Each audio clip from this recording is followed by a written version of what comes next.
Assalamualaikum warahmatullahi wabarakatuh. Perkenalkan, nama saya Muhammad Rizky Santosa. Saya bersekolah di SMA Negeri 3 Mojokerto, kelas 11 IPS 4, absen 23. Di sini saya akan menjelaskan tentang satu tokoh, yaitu Untung Suropati. Nah, Untung Suropati ini terlahir di Suro Wiraji, lahir di Bali 1660. Meninggal di dunia di Bangil, Pasuruan, Jawa Timur 5 Desember 1706 pada umur 45 atau 46 tahun. Dia adalah seorang tokoh dalam sejarah Nusantara yang dicatat dalam babat Tanah Jawi. Kisahnya menjadi legendaris karena mengisahkan seseorang anak rakyat jelata dan budak VOC yang menjadi seorang bangsawan dan tumenggung Bupati Pasuruan.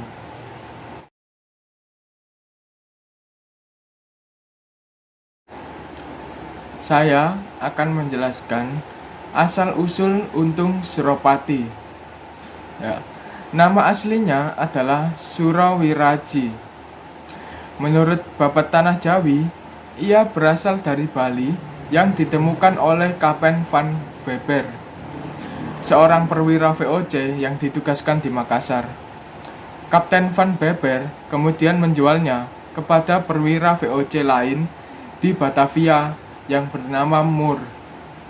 Sejak memiliki budak baru, karir dan kekayaan Moore meningkat pesat. Anak kecil itu dianggap pembawa keberuntungan sehingga diberi nama si Untung. Ketika Untung berumur 20 tahun, ia dimasukkan penjara oleh Moore karena menjalin hubungan dengan putrinya yang bernama Suzanne.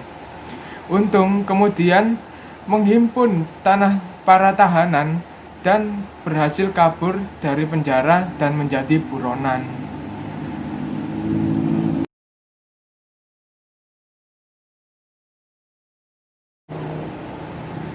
Tadi saya telah menjelaskan bagaimana dia mendapat nama Untung. Dan sekarang saya akan menjelaskan lagi bagaimana dia mendapat nama Suropati. Nah, pada tahun 1683, Sultan Ageng Tirtayasa, Raja Banten, dikalahkan VOC. Putranya yang bernama Pangeran Purbaya melarikan diri ke Gunung Gede. Ia memutuskan menyerah, tetapi hanya mau dijemput perwira VOC pribumi. Kapten Royce, pemimpin benteng Tanjung Pura, berhasil menemukan kelompok Untung. Mereka ditawari pekerjaan sebagai tentara VOC daripada hidup sebagai buronan. Untung pun dilatih ketentaraan, diberi pangkat letnan, dan ditugasi menjemput Pangeran Purbaya. Untung menemui Pangeran Purbaya untuk dibawa ke Tanjung Pura. Datang pula pasukan Van Dijk Goeveleer yang memperlakukan Pangeran Purbaya dengan kasar. Untung tidak terima dan menghancurkan pasukan Goeveleer di Sungai Cikalong 28 Januari 1684. Pangeran Purbaya tetap menyerah ke Tanjung Pura, tetapi istrinya yang bernama Gusik Kusuma meminta Untung mengantarnya pulang ke Kartasura. Untung kini menjadi buronan VOC. Antara lain, ia pernah menghancurkan pasukan Jacob Cowper dan mengejarnya di desa Rajapala. Ketika melewati Kesultanan Cirebon, Untung berkelahi dengan Raden Suropati, anak angkat Sultan. Setelah diadili, terbukti yang bersalah adalah Suropati. Suropati pun dihukum mati. Sejak itu, nama Suropati oleh Sultan Cirebon diserahkan kepada Untung.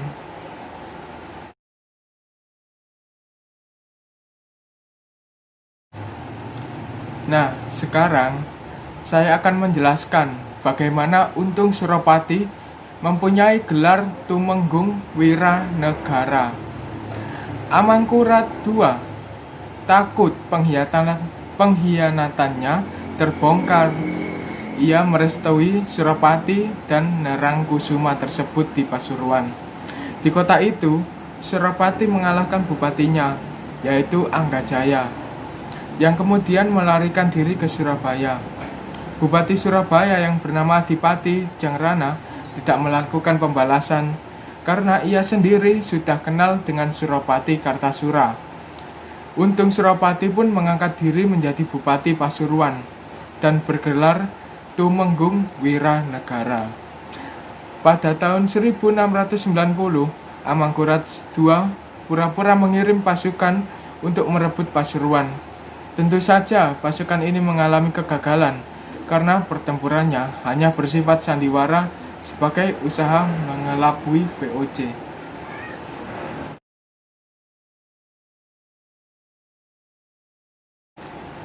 Nah, untuk sekarang saya akan menceritakan kematian Untung Surapati. Sepeninggal Amangkurat II tahun 1703, terjadi perebutan tahta Kartasura antara Amangkurat III melawan Pangeran Puger.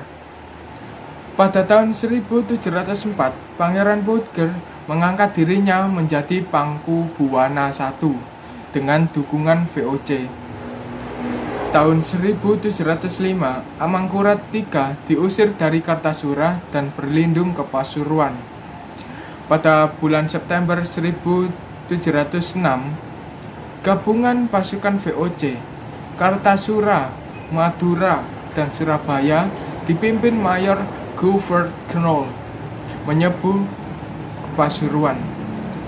Pertempuran ini terjadi di Benteng Bangil, akhirnya menewaskan Untung Surapati alias Wiranegara pada tanggal 17 Oktober 1706. Namun ia berwasiat agar kematiannya dirahasiakan. Makam Surapati pun dibuat rata dengan tanah. Perjuangan dilanjutkan oleh para putra-putranya dengan membawa tandu berisi Surapati palsu. Pada tanggal 18 Juni 1707, Herman de Wilde memimpin ekspedisi mengejar Amangkurat III. Ia menemukan makam Surapati yang segera dibongkarnya. Jenazah Surapati pun dibakar dan abunya dibuang ke laut.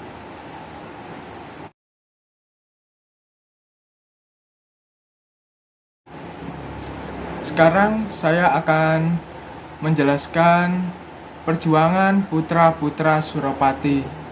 Nah, putra-putra Surapati ini antara lain adalah Raden Pangantin, Raden Surapati, dan Raden Surodilaga, memimpin pengikut ayah mereka.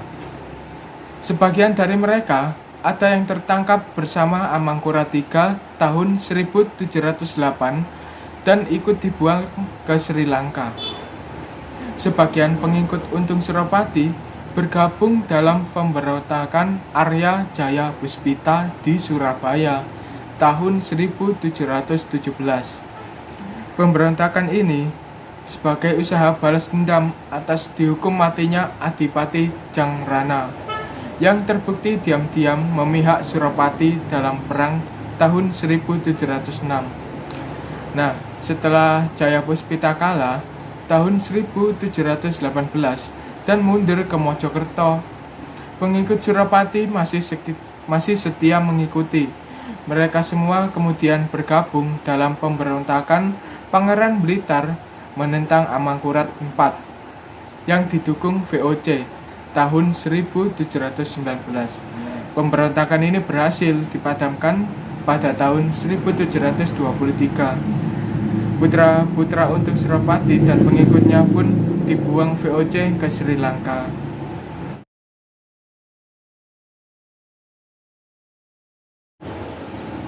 Nilai sikap yang dapat kita teladani dari Untung Surapati yaitu pertama, membela kebenaran dan keadilan. Keberpihakan pada kebenaran dan keadilan akan membuat Anda lebih bertanggung jawab dan menghargai orang lain. Hal ini juga dapat diterapkan dengan menunjukkan sikap menolong orang lain yang membutuhkan, tidak melakukan perbuatan tercela, merugikan orang lain, menjunjung tinggi kesetaraan dan dalam kehidupan. Dan kedua, yaitu cinta tanah air. Rasa ini timbul dari dalam hati setiap orang, menjadi panggilan untuk mengabdi, membela, memelihara, dan juga melindungi tanah air dari ancaman ini. Ini disebut juga patriotisme. Bentuk cinta tanah air yang dapat diterapkan di zaman ini yaitu bangga menjadi orang Indonesia dengan berbahasa Indonesia yang baik dan benar, membantu melestarikan budaya daerah dan budaya nasional, turut serta mengharumkan nama bangsa di kancah internasional. Nah, hanya itu saja yang dapat saya jelaskan tentang tokoh Untung Suropati ini. Bila ada kesalahan, saya mohon maaf sebesar-besarnya. Terima kasih. Wassalamualaikum warahmatullahi wabarakatuh.